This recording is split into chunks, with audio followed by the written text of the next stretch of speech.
Dis-nous, quand cela arrivera-t-il et quel sera le signe de ton avènement et de la fin du monde?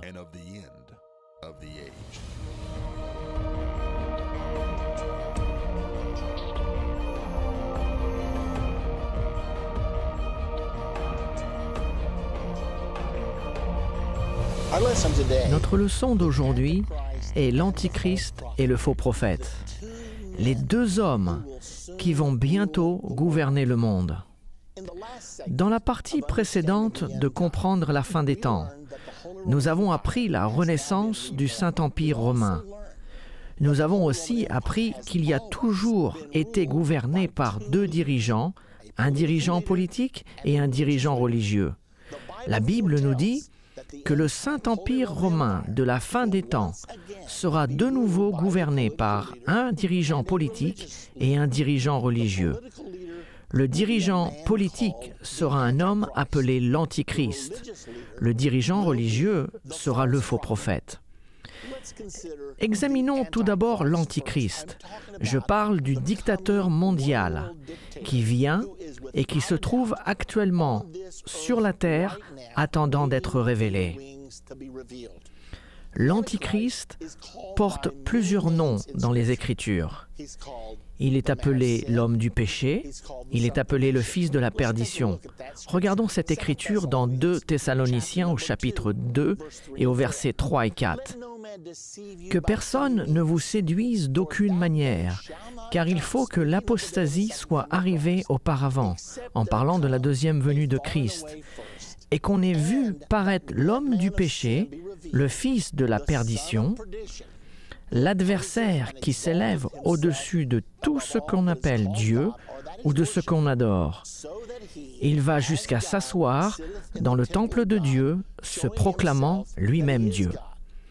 Le voici donc, portant ces deux noms, homme du péché, fils de la perdition.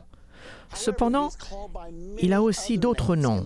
2 Thessaloniciens au chapitre 2 et au verset 8 nous dit « Et alors paraîtra l'impie, que le Seigneur Jésus détruira par le souffle de sa bouche. » Là, il parle de la deuxième venue. « Et qu'il écrasera par l'éclat de son avènement. » Donc dans ce passage et ailleurs, l'Antichrist est appelé cet impie. Et cet impie sera révélé. L'Antichrist est aussi connu comme la petite corne. Écoutez ce passage dans Daniel 7 au verset 8. « Je considérais les cornes, et voici une autre petite corne sortie du milieu d'elle. Et 3 des premières cornes furent arrachées devant cette corne. Et voici, elle avait des yeux comme des yeux d'homme et une bouche qui parlait avec arrogance. » Puis le verset 21 du chapitre 7 de Daniel continue en disant que la petite corne fera la guerre contre les saints jusqu'à l'arrivée de l'Ancien des jours. Ceci confirme absolument que l'Antichrist est la petite corne, car la Bible nous dit exactement ce qu'il va faire dans plusieurs autres passages. Et dans Apocalypse 13, au verset 4 et 5, l'Antichrist est mentionné comme la bête. « Et ils adorèrent le dragon, parce qu'il avait donné l'autorité à la bête. Ils adorèrent la bête en disant « Qui est semblable à la bête? Et qui peut combattre contre elle? » Et il lui fut donné une bouche qui proférait des paroles arrogantes et des blasphèmes. Et il lui fut donné le pouvoir d'agir pendant 42 mois. Nous avons étudié qu'une bête dans la prophétie biblique représente toujours un royaume ou une nation avec son chef d'État. C'est une chose importante à se rappeler, car parfois la bête indique le gouvernement mondial des derniers temps, Et d'autres fois, lorsque nous parlons de la bête, nous parlons du dirigeant de ce gouvernement mondial, l'Antichrist lui-même. Mais le nom le plus commun pour ce dictateur mondial est l'Antichrist. De nos jours, et la plupart des gens sont au courant de l'arrivée de ce dirigeant, son nom le plus commun est l'Antichrist. Dans 1 Jean, au chapitre 2 et au verset 18, il nous est dit « Petits enfants, c'est la dernière heure. Et comme vous avez appris qu'un Antichrist vient, au singulier, il y a maintenant plusieurs Antichrists, et là c'est au pluriel. Par là, nous connaissons que c'est la dernière heure. Beaucoup de gens disent que le terme Antichrist n'existe pas dans la Bible. Or, ce n'est pas vrai, d'après ce que vous venez de lire. Jean avait compris qu'il existerait un dirigeant, l'Antichrist. Puis il continue en disant qu'il y aura plusieurs Antichrists au pluriel. Pourquoi a-t-il dit cela? Parce qu'en ce temps-là, plusieurs personnes possédaient l'esprit de l'Antichrist et se proclamaient être le Christ. Et c'est l'une des choses que l'Antichrist fera. Donc, Jean a dit qu'il y aura plusieurs Antichrists dans le monde, mais un seul dirigeant, l'Antichrist, qui viendra. Le nom Antichrist signifie contre Christ. Être anti, c'est être contre. Donc le nom Antichrist signifie être contre Christ ou à la place de Christ. Maintenant, regardons de où l'Antichrist viendra. Beaucoup de gens se posent la question en ce moment, viendra-t-il d'un pays islamique? Viendra-t-il de l'Europe? Peut-être même venir de l'Amérique. La Bible nous dit de où viendra l'Antichrist. Dans Daniel, au chapitre 7 et au verset 8, nous lisons ceci. « Je considérais les cornes. » Et là, nous parlons des 10 cornes de la bête. Les 10 cornes représentant les 10 rois et ces 10 rois qui supporteront l'Antichrist. Donc, je considérais les cornes, et voici une autre petite corne sortie du milieu d'elle. Et 3 des premières cornes furent arrachées devant cette corne. Et voici, elle avait des yeux comme des yeux d'homme et une bouche qui parlait avec arrogance. Donc nous savons que l'Antichrist surgira d'un royaume à 10 cornes ou d'une alliance de 10 rois. Dans nos leçons précédentes, nous avons déjà prouvé que ces cornes symbolisent des rois. Il nous est dit ceci dans le chapitre 7 de Daniel, « Il y aura donc 10 rois, et l'Antichrist surgira des 10 et arrachera 3 d'entre eux. » Nous savons donc que l'Antichrist surgira parmi 10 rois, mais qui sont ces 10 rois? Quand nous parlons des 10 cornes de Daniel 7, nous savons que ces 10 rois sont les mêmes rois représentés par les 10 orteils du chapitre 2 de Daniel. Dans la prophétie des 10 orteils, ce qui est la dernière partie de la statue de Daniel et que nous avons déjà étudié dans cette série, écoutez ce que dit le verset 44. « Dans le temps de ces rois, le Dieu des cieux suscitera un royaume qui ne sera jamais détruit. » Qu'apprenons-nous ici? Eh bien, les 10 orteils sont la dernière partie. Et la Bible dit dans le chapitre 2 qu'à son arrivée, Jésus-Christ brisera les pieds de l'image. Et le système entier du gouvernement mondial, ainsi que le gouvernement humain, s'écrouleront. Mais il y a encore une chose importante que nous devons savoir. Les jambes de cette image étaient en fer. L'Empire romain, qui a régné sur le monde entre l'an 200 avant Jésus-Christ et l'an 300. La dernière partie de cette image représente les 5 gouvernements mondiaux qui auront dirigé le monde des années 600 avant Jésus-Christ jusqu'à la seconde venue de Jésus. La toute dernière partie est le fer mélangé à l'argile, le fer étant l'Empire romain, Les pieds et les orteils de fer mélangés à l'argile symbolisent le Saint-Empire romain. Remarquez que le fer est maintenu, mais un autre élément s'y est rajouté, l'argile. Et il s'agit donc du Saint-Empire romain qui a toujours été en Europe. Remarquez que ces 10 orteils sont faits de fer mélangé à de l'argile, ce qui signifie que le royaume à 10 cornes viendra de l'Europe, du Saint-Empire romain. Il est dit ceci: dans les temps de ces rois, le Dieu des cieux suscitera un royaume qui ne sera jamais détruit. Puisque nous savons que l'Antichrist viendra de ces 10 cornes ou des 10 orteils, ce qui est la même chose, puisque l'Antichrist sortira du milieu d'eux, nous savons que l'Antichrist viendra de la renaissance du Saint-Empire romain. C'est absolument certain. Et j'espère que vous le comprenez car ceci est vital. Le dirigeant du Saint-Empire romain est toujours venu d'Europe. Et il semblerait qu'une fois encore, il viendra d'Europe. Regardons maintenant sur le royaume de l'Antichrist. À quoi ressemblera-t-il? Le chapitre 13 de l'Apocalypse est divisé en 3 parties. Les 8 premiers versets parlent de l'Antichrist et de son gouvernement mondial. Les versets 11 à 15 parlent de son partenaire religieux, le faux prophète. Puis les versets 16 à 18 parlent de leur système économique mondial, celui qu'ils utiliseront afin de forcer l'obéissance aux décrets de ce gouvernement mondial et du système religieux mondial qu'ils établiront. Regardons le chapitre 13, en commençant par le verset 1. Et Jean dit: « Puis je vis monter de la mer une bête qui avait 10 cornes et 7 têtes. Et sur ses cornes, 10 diadèmes, et sur ses têtes, des noms de blasphème.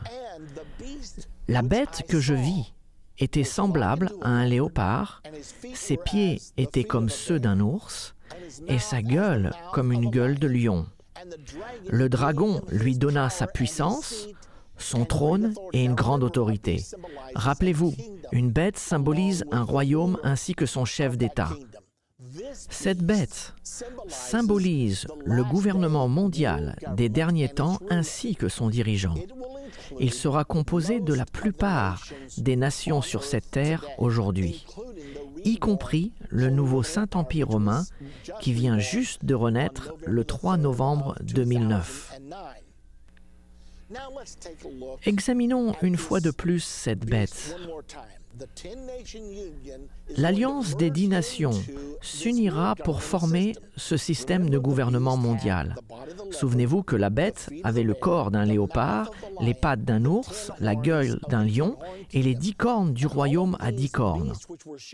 Et toutes ces bêtes, qui étaient des royaumes individuels dans Daniel 7, sont maintenant regroupées en un seul royaume, le gouvernement mondial sous la bannière de la mondialisation. Il est important de réaliser que l'Antichrist va diriger ce gouvernement mondial. Les nations incluses dans cette bête du gouvernement mondial sont l'Allemagne, représentée par le léopard, la Russie, l'ours, la Grande-Bretagne, le lion, et l'Alliance des 10 nations, le nouveau Saint-Empire romain. Nous sommes donc certains que ces puissances feront partie du gouvernement mondial de l'Antichrist. Ce passage, ainsi que d'autres, nous indique aussi que l'Antichrist régnera sur ce gouvernement mondial pendant 3 ans et demi. Et Daniel, au chapitre 7 et au verset 25, nous le dit de cette manière. Il, l'Antichrist, prononcera des paroles contre le Très-Haut. Il opprimera les saints du Très-Haut. Cela veut dire qu'il persécutera les saints. Et il espérera changer les temps et la loi. Et les saints seront livrés entre ses mains pendant un temps, c'est-à-dire 1 an, des temps, c'est-à-dire 2 ans, et la moitié d'un temps, c'est-à-dire une demi-année.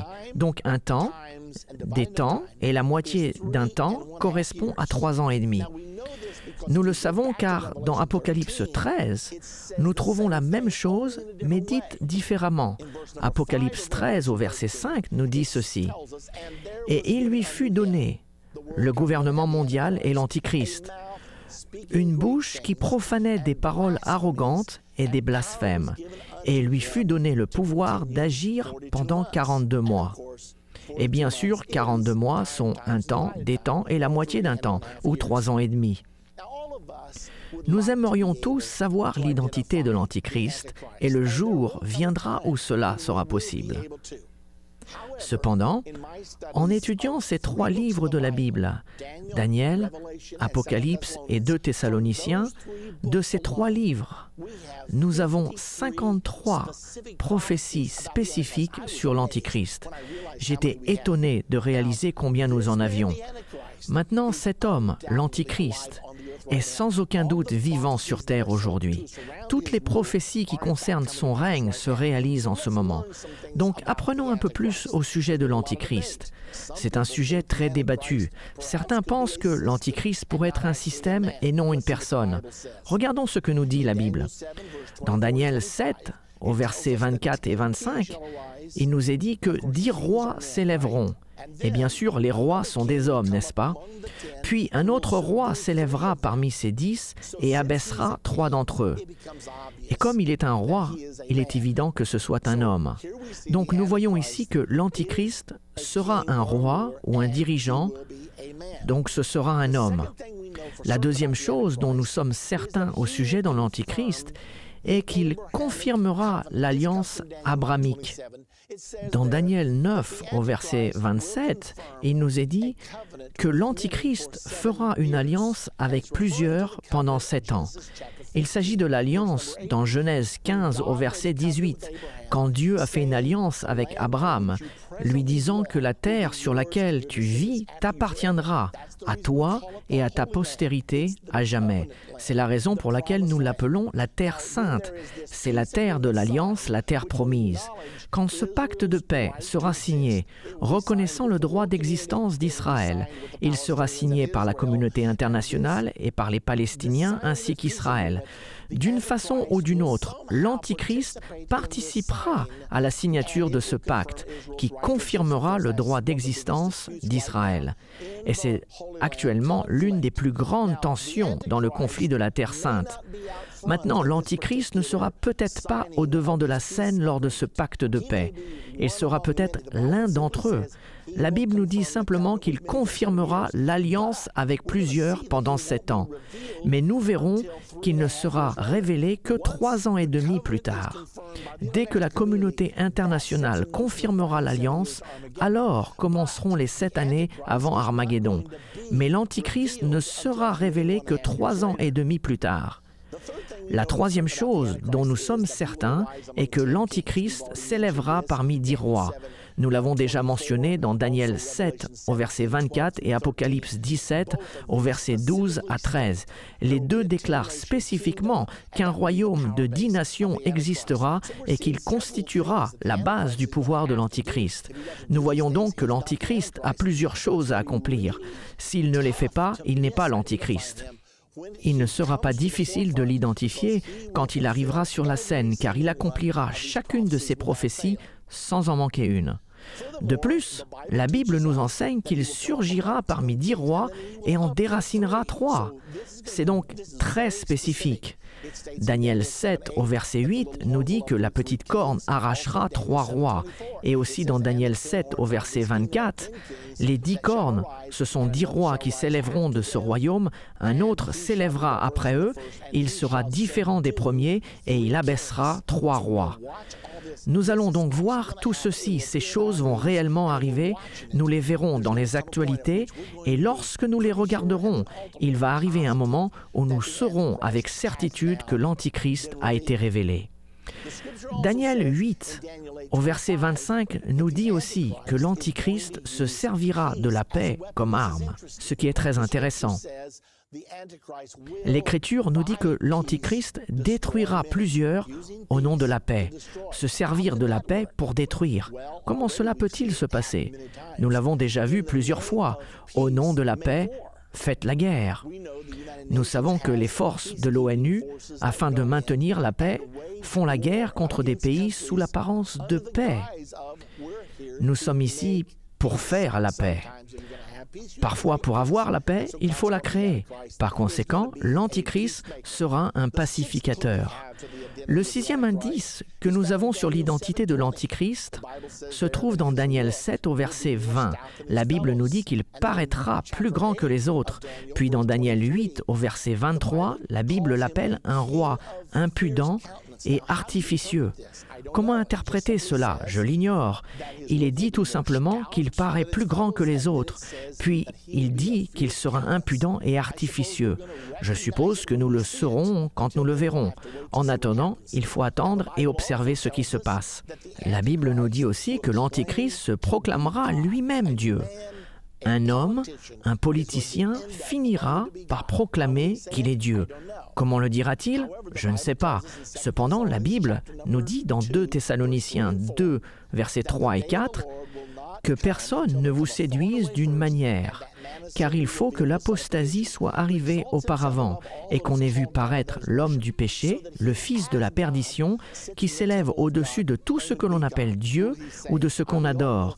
Il va jusqu'à s'asseoir dans le temple de Dieu, se proclamant lui-même Dieu. Dira-t-il « Je suis l'ultime autorité ici sur le mont du temple » ou bien « Je suis votre Messie » ou dira-t-il directement « Je suis Dieu, désormais je gouverne le monde » Nous n'en sommes pas certains, mais d'une façon ou d'une autre, il le fera. Cet événement s'appelle l'abomination de la désolation.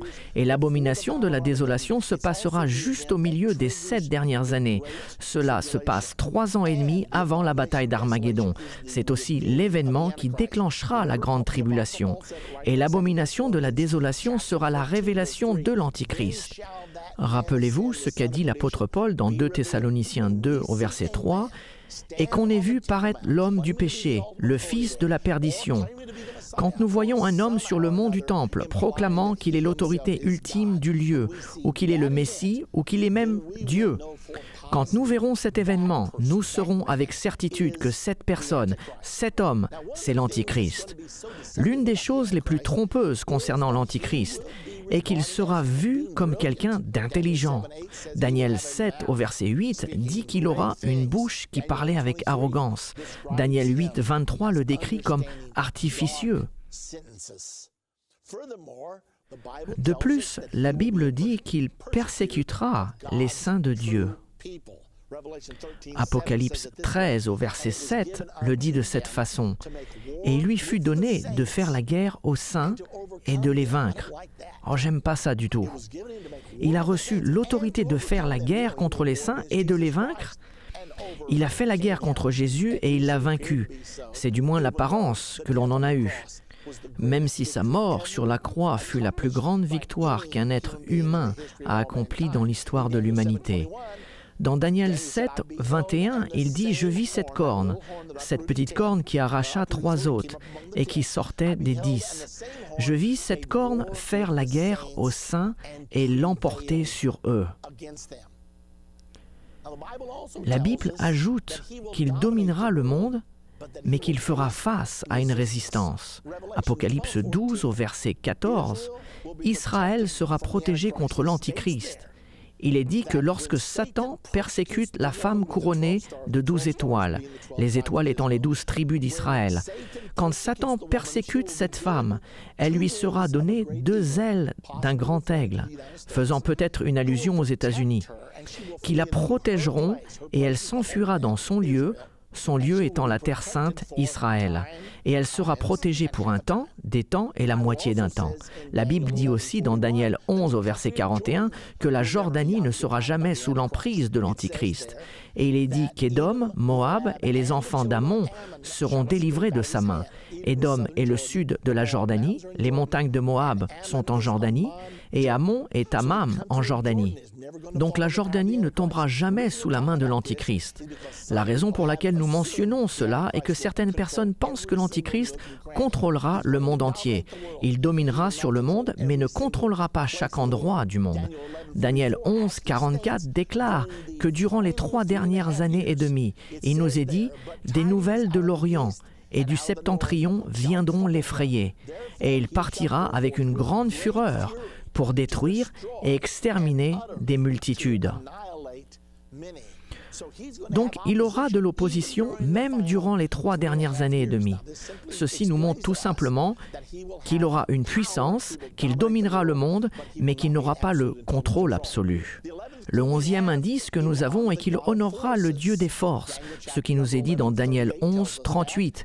Et dans Daniel 11, 31, il nous est dit « Des troupes se présenteront sur ses ordres ».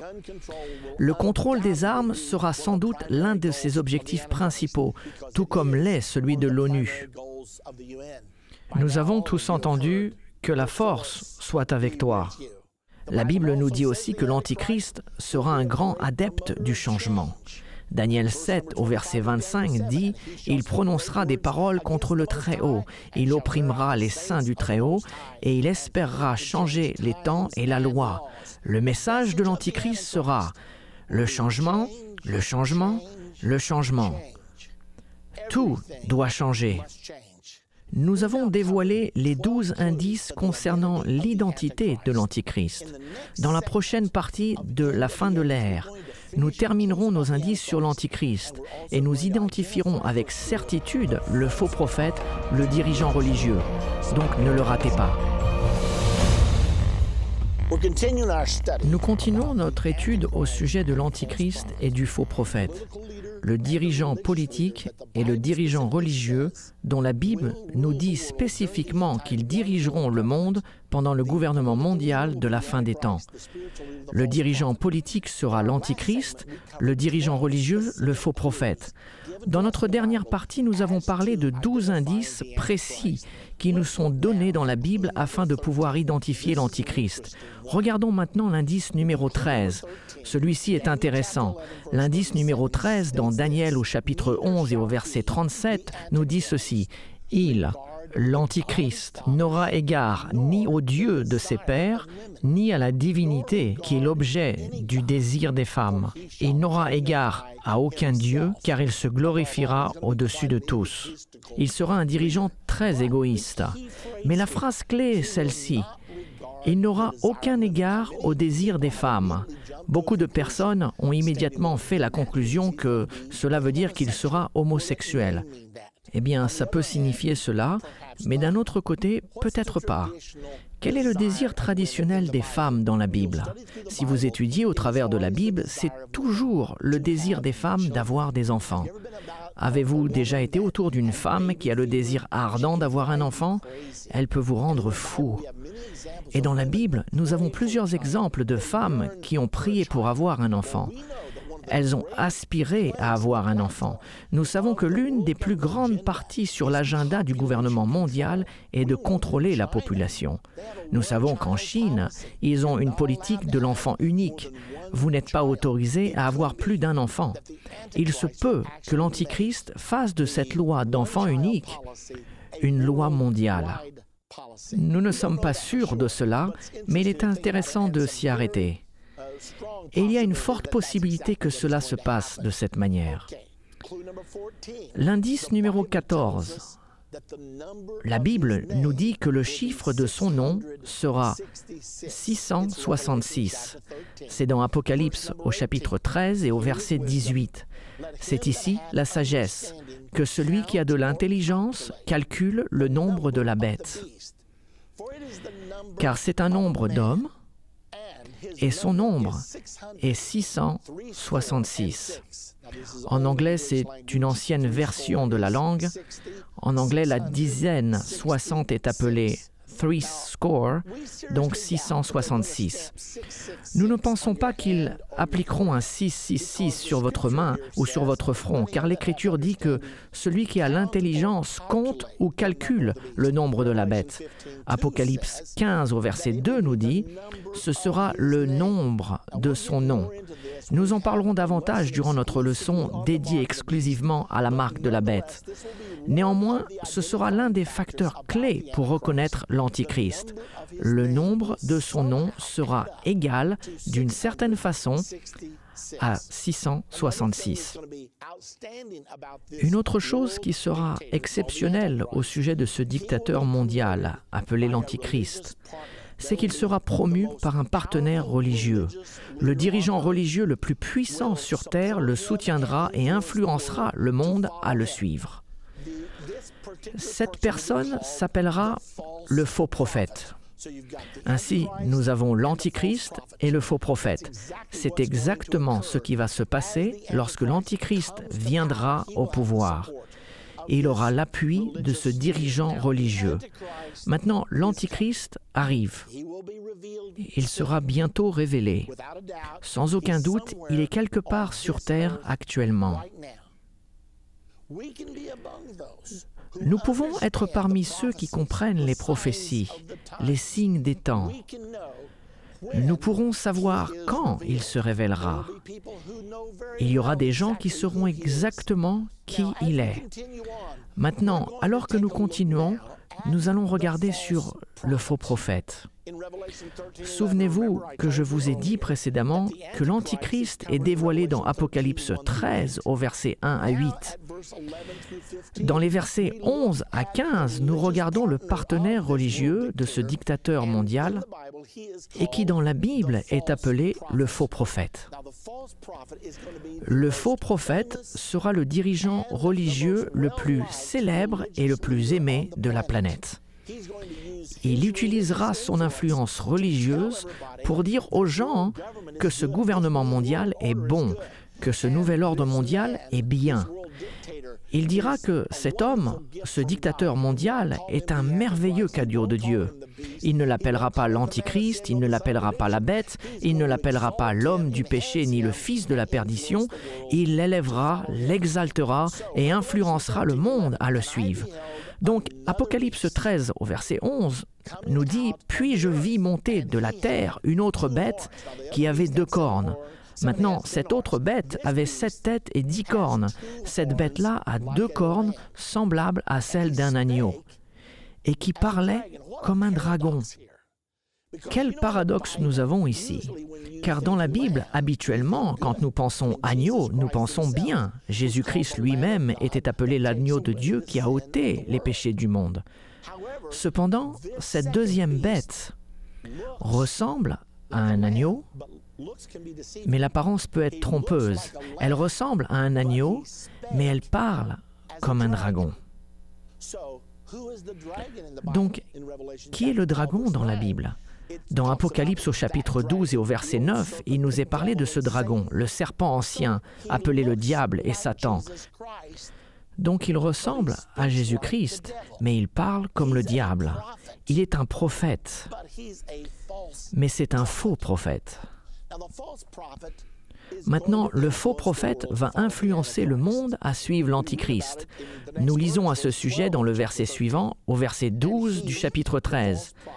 Et il, le faux prophète, exerçait toute l'autorité de la première bête en sa présence. Il va être très puissant. Son influence religieuse le mettra dans une position de haut prestige. Et il obligera la terre et ses habitants à adorer la première bête, l'Antichrist, dont la blessure mortelle avait été guérie. Il opérait de grands prodiges jusqu'à faire descendre du feu du ciel sur la terre à la vue des hommes. Maintenant, pensez à ceci. Ce faux dirigeant religieux, pensez au dirigeant religieux qui a le plus d'influence en ce moment.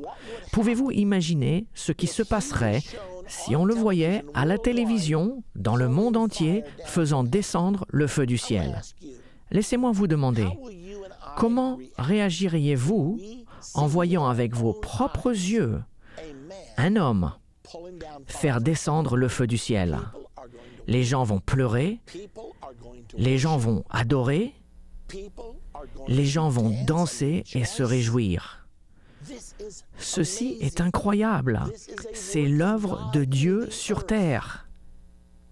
Mais il sera le faux prophète. Comment allons-nous nous garder d'être séduits par cette personne? Il n'y a qu'une seule façon. La Bible nous dit « Vous sondez les Écritures parce que vous pensez avoir en elles la vie éternelle. Ce sont elles qui rendent témoignage de moi. » Peu importe quel genre de miracle quelqu'un fait, Dieu est capable de faire de vrais miracles. Mais la Bible dit que ce faux prophète donnera des signes trompeurs et des faux prodiges. Nous avons donc besoin de connaître notre Bible.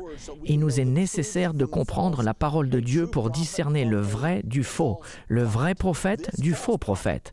Ce faux prophète, quand il fera descendre le feu du ciel, va obtenir une énorme influence dans notre monde. Et il va utiliser cette influence afin de soutenir le gouvernement mondial, la mondialisation, le nouvel ordre mondial et le chef de ce nouvel ordre mondial, l'Antichrist. Maintenant, comment savons-nous que cette deuxième bête est le faux prophète? Cela n'est pas dit dans Apocalypse 13, mais regardons le contexte. La Bible dit que cette deuxième bête séduira les habitants de la terre par les prodiges qui lui étaient donnés d'opérer en présence de la bête, disant aux habitants de la terre de faire une image de la première bête, l'Antichrist, qui avait été blessé par l'épée et qui vivait. C'est donc la description du faux prophète. Et il fera des miracles, et par le moyen de ces miracles, il sera capable d'influencer les gens à faire une image de la première bête pour qu'ils la suivent. Nous voyons une référence au faux prophète dans Apocalypse 19 et au verset 20. Voici ce qui est dit. « Et la bête fut prise. » Nous parlons d'Armageddon là. « Et avec elle, le faux prophète, qui avait fait devant elle les prodiges. » Vous voyez, cela correspond parfaitement. Par lesquels il avait séduit ceux qui avaient pris la marque de la bête et adoré son image. Ils furent tous les deux jetés vivants dans l'étang ardent de feu et de soufre. Donc, à l'avènement de Jésus-Christ, l'Antichrist et le faux prophète vont être jetés dans le lac de feu par Jésus-Christ lui-même. Continuons à regarder le faux prophète. Au verset 15 du chapitre 13. « Et il lui fut donné d'animer l'image de la bête, afin que l'image de la bête parle, et qu'elle fasse que tous ceux qui n'adoraient pas l'image de la bête soient tués. » Cela nous montre que le faux prophète va être un des acteurs principaux de la grande tribulation. Il va tuer ceux qui ne suivront pas le gouvernement mondial et ne s'engageront pas dans ce système religieux mondial que l'Antichrist et le faux prophète mettront en place. Quiconque refusera de faire partie de cela, la Bible dit qu'il les tuera. Et il continue en disant au verset 16-17, « Elle fit que tous, petits et grands, riches et pauvres, libres et esclaves, reçoivent une marque sur leur main droite ou sur leur front, et que personne ne puisse acheter ni vendre sans avoir la marque, le nom de la bête ou le nombre de son nom. » L'Antichrist et le gouvernement mondial exigeront que le monde entier se conforme au gouvernement mondial, prêtant serment à celui-ci ainsi qu'au système religieux mondial. Et l'une des armes qu'ils utiliseront pour exiger la conformité, c'est que vous aurez besoin de leur approbation afin de pouvoir participer à l'économie. Nous savons déjà comment cela marche. Nous le voyons déjà dans certaines nations où vous devez avoir une carte d'identité nationale, ou bien vous ne pouvez pas travailler. Pas de travail? Combien d'achats ou de ventes pouvez-vous faire? Nous savons déjà qu'ici en Amérique, il y a une déclaration qui a été faite qui demande à toute personne d'avoir une carte d'identité nationale et que sans celle-ci, vous serez dans l'impossibilité de travailler. Ils utiliseront donc le boycott économique comme un moyen de forcer la conformité à leur nouvel ordre mondial et son système religieux mondial. Ainsi, l'Antichrist et le faux prophète vont être en accord parfait et des gens vont penser que c'est merveilleux. C'est la façon d'avoir la paix et la sécurité. Nous n'allons plus accepter la diversité, nous allons exiger un niveau de conformité et cela sera le début de 3 ans et demi que la Bible appelle la Grande Tribulation. De plus, dans Apocalypse 16 au verset 13, il nous est dit que le faux prophète va aider à influencer les dirigeants du monde à envahir Israël. Alors, ce faux prophète ne sera pas l'ami d'Israël. Il est dit dans Apocalypse 16, versets 13-14, « Je vis sortir de la gueule du dragon de la gueule de la bête et de la bouche du faux prophète 3 esprits impurs, semblables à des grenouilles. Car ce sont des esprits de démons qui font des prodiges. Les démons peuvent parfois faire des miracles et qui vont vers les rois de toute la terre afin de les rassembler pour le combat du grand jour du Dieu Tout-Puissant. Remarquez ce qui se passe ici. Des esprits impurs sortent de la bouche du dragon, sortent de la bouche de la bête et de la bouche du faux prophète. Que voulons-nous dire par cela? Nous avons déjà appris que l'Antichrist aura une bouche qui proférera des paroles arrogantes. Ces personnalités auront une grande élocution et elles seront capables d'influencer le monde. Avez-vous déjà entendu une personne parler si bien qu'elle vous fait pleurer ou rire ou vous procure de l'enthousiasme? C'est la puissance de l'éloquence. Donc, des esprits sortant de leur bouche contrôleront les esprits de l'humanité. Ces esprits sortiront de la bouche de la bête, du faux prophète et de l'Antichrist. Mais ce sont des esprits diaboliques, opérant des miracles, qui iront vers les rois de toute la terre et du monde entier, pour les séduire à aller contre Israël pour la bataille du grand jour du Dieu Tout-Puissant, la bataille d'Armageddon. Le verset suivant, le verset 15, nous dit « Voici, je viens comme un voleur. Heureux celui qui veille et qui garde ses vêtements afin qu'il ne marche pas nu et qu'on ne voit pas sa honte. » Puis dans le verset 16, il nous est dit « Ils les rassemblèrent dans le lieu appelé en hébreu Armageddon. » Ainsi, l'Antichrist et le faux prophète travailleront ensemble pour ramener les rois de ce monde contre Israël pour la bataille d'Armageddon. Donc, récapitulons certaines choses qui sont cruciales pour que nous comprenions ce qui est devant nous et tout ce que je vous dis va se produire. Vous allez voir ces choses se passer dans les prochaines années. Je ne peux pas vous dire dans combien d'années exactement, mais cela se prépare en ce moment. Souvenez-vous que le Saint-Empire romain a toujours eu 2 dirigeants. Un dirigeant politique venant de l'Europe et un dirigeant spirituel venant de Rome. À chaque fois, le dirigeant spirituel est venu de Rome. Tout cela a commencé en l'an 800 quand le pape Léon III a placé une couronne sur la tête de Charlemagne, Charles le Grand d'Allemagne, le prononçant l'empereur du Saint-Empire romain. Le pape a toujours été le dirigeant spirituel du Saint-Empire romain. Maintenant, le Saint-Empire romain de la fin des temps va être le même. Le dirigeant politique sera l'Antichrist et le dirigeant spirituel sera le faux prophète.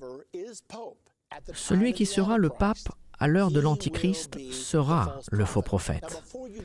Avant que vous vous fâchiez sur moi d'avoir dit cela, est-ce que vous réalisez que même les prophéties catholiques prévoient qu'un pape maléfique viendra et qu'il sera le dernier des papes? J'ai parlé avec beaucoup de mes amis catholiques. J'avais entendu que cela était vrai, mais je ne pouvais pas le croire. Je me suis donc assis avec certains de mes amis catholiques et j'ai demandé « Avez-vous déjà été enseigné qu'il y aurait un pape maléfique qui viendrait ?» Et le premier à qui j'ai demandé m'a répondu « Oh oui, les religieuses me l'ont enseigné au collège catholique. » Depuis ce temps-là, j'ai étudié plusieurs de leurs livres prophétiques et il y a beaucoup de catholiques qui croient fermement qu'un pape maléfique viendra. Alors, lorsque nous parlons du dernier pape, le pape qui sera au pouvoir à l'heure de l'Antichrist, sera le faux prophète. Même les catholiques romains sont d'accord avec cela, car ils croient eux aussi à la venue d'un pape maléfique. Laissez-moi vous parler au sujet du saint Malachie. Au XIe siècle, il y avait un voyant catholique. Il était le grand évêque d'Arma dans le XIe siècle. Il a prétendu avoir eu une vision de tous les papes, de son époque jusqu'au dernier pape. Et dans cette vision, il y avait 112 papes, de Malachie jusqu'au dernier pape. Ce dernier pape allait être un pape maléfique. Et durant le règne de ce dernier pape, Rome allait être détruit. C'est ce que Malachie a dit. Il a écrit tout cela dans un livre. Il est resté dans les archives du Vatican pendant à peu près 400 ans. Il n'y avait pas de presse à imprimer à l'époque, c'était trop cher à reproduire, personne ne savait s'il devait le croire ou pas. Et lorsque la presse à imprimer a été inventée, ils ont imprimé des copies de ce livre et ont commencé à les publier. Et même avec cela, il n'y avait pas un très grand impact. Cependant, lorsqu'on s'est approché du 112e pape, plus de copies ont commencé à être imprimées et le peuple a commencé à étudier. Et si Malachie avait raison? Et s'il y avait 112 papes? Et à ce moment-là, ils étaient au 110e, qui était le pape Jean-Paul II. Une autre chose que je veux que vous compreniez, quand Malachie a dit que pendant le règne du dernier pape, Rome serait détruite, savez-vous que la Bible enseigne cela? La Bible parle du mystère Babylone la Grande et elle appelle ce mystère Babylone la Grande la ville de 7 collines et Rome est la ville des 7 collines. La Bible enseigne que ce mystère Babylone la Grande va être détruite. L'Écriture dit qu'elle est tombée, Babylone la Grande. Et il y a eu un grand tremblement de terre. Et il nous est dit dans les prophéties de Malachie qu'un tremblement de terre détruira Rome. Je ne peux pas vous dire si vous devez ou pas mettre votre foi dans les prophéties de Malachie, mais il est intéressant de voir comment elles coïncident avec les prophéties de la Bible. Donc, lorsque le 110e pape, le pape Jean-Paul II, était sur son lit de mort, beaucoup de gens sont devenus très concernés au sujet des prophéties de Malachie. Et non seulement la prophétie nous dit combien de papes il y aura, mais en plus, elle nous donne un indice d'identification concernant chaque pape. Eh bien, l'indice pour le 111e pape était la gloire de l'olive. Quand vous vous arrêtez et regardez cela, vous vous dites, attendez une minute, lorsque le pape Jean-Paul II était sur son lit de mort, il y avait déjà un article écrit par un homme en Inde, et j'en ai un exemplaire. Le jour avant que les cardinaux aillent au conclave dans la chapelle Sixtine pour élire un nouveau pape, le pape Jean-Paul II venait de mourir. Et cet homme a écrit cet article au prélat disant « S'il vous plaît, n'élisez pas quelqu'un qui a quoi que ce soit à faire avec l'olive, car si vous le faites, tous les fanatiques de la fin des temps vont sortir de partout et ils vont déclarer que c'est le 111e pape et qu'il n'en reste plus qu'un. » Alors les cardinaux sont entrés au conclave et très rapidement, ils ont élu un nouveau pape, le cardinal Joseph Ratzinger d'Allemagne. Cependant, c'est toujours la politique quand un nouveau pape est élu de choisir sous quel nom il va régner. Il ne règne pas sous le nom de Ratzinger, mais il choisit le nom d'un de ses célèbres prédécesseurs. Certains ont choisi Pie, certains ont choisi Jean et d'autres ont choisi Paul. Et 15 d'entre eux ont choisi le nom du pape Benoît. Et lorsque ce nouveau pape, Joseph Ratzinger, a annoncé le nom qu'il avait choisi pour sa papauté, il a choisi pape Benoît XVI. Tout le monde s'est demandé pourquoi pape Benoît XVI. Beaucoup de gens ont pensé à de nombreuses raisons. Mais lorsque vous retournez à Benoît Ier, celui qui a rendu le nom Benoît célèbre, il était le saint patron de l'Europe. Non seulement cela, il était aussi devenu le père de l'ordre bénédictin. Maintenant, l'ordre bénédictin a un symbole. Il y a un groupe particulier appelé les Olivétains. Et ce groupe a un symbole. Ces bénédictins ont un symbole. Qu'est-ce que c'est? L'olive. Attendez une minute. Le symbole donné au XIe siècle était la gloire de l'olive pour identifier l'avant-dernier pape. Nous devons donc nous demander, le prochain pape pourrait-il être le dernier pape? L'indice donné par Malachie était que le dernier pape serait Pierre le Romain. Voici l'indice. Que signifie-t-il? Qui sait? Jusqu'à présent, aucun pape, depuis le début, n'a osé prendre le nom de Pierre, car les catholiques croient que le premier pape était Pierre. Et ils le portent avec un tel respect qu'aucun pape n'a jamais osé prendre ce nom pour lui-même. Mais ce dernier pape, pourrait-il décider qu'il est temps d'avoir le pape Pierre II? Je ne sais pas. Mais de toute façon, l'indice est donné, Pierre le Romain. La prophétie de Malachie, je n'en suis pas sûr, elle n'est pas aussi sûre que la Bible, alors je ne peux pas vous l'affirmer. Tout ce que je peux vous dire, c'est ce qu'il a dit et ce que la Bible dit. Il semblerait que tout se met en place en ce moment. Il ne reste plus qu'à attendre et à voir. En conclusion, Apocalypse 19, versets 19 et 20, nous dit que Jésus-Christ détruira l'Antichrist et le faux prophète lors de son retour. Il nous est dit, « Et je vis la bête, les rois de la terre et leur armée rassemblés pour faire la guerre à celui qui était assis sur le cheval et à son armée.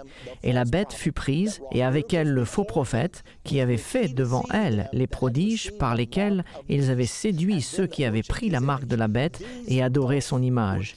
Ils furent tous les deux jetés vivants dans l'étang ardent de feu et de soufre. » Donc nous voyons par cette écriture que Jésus-Christ, lors de son retour, se battra contre l'Antichrist et le faux prophète. Le dirigeant politique du monde et le dirigeant spirituel du monde, il les jettera tous les deux dans le lac de feu. Et c'est alors que nous allons couronner Jésus-Christ, le roi des rois et le Seigneur des seigneurs. Cela sera le début de son royaume. Maintenant, ces deux dirigeants, l'Antichrist et le faux prophète, que nous avons étudiés, j'en suis sûr qu'ils sont tous les deux sur la terre aujourd'hui. Toutes les prophéties convergent ensemble. Nous sommes trop avancés dans l'accomplissement des prophéties pour qu'ils ne soient pas vivants sur la terre aujourd'hui. Nous ne sommes pas sûrs aujourd'hui qui sont ces hommes, mais nous le serons très rapidement. Il est temps pour chacun d'entre nous de se préparer à l'avènement de Jésus et de réaliser que nous vivons des moments sans précédent. L'Antichrist et le faux prophète sont imminents.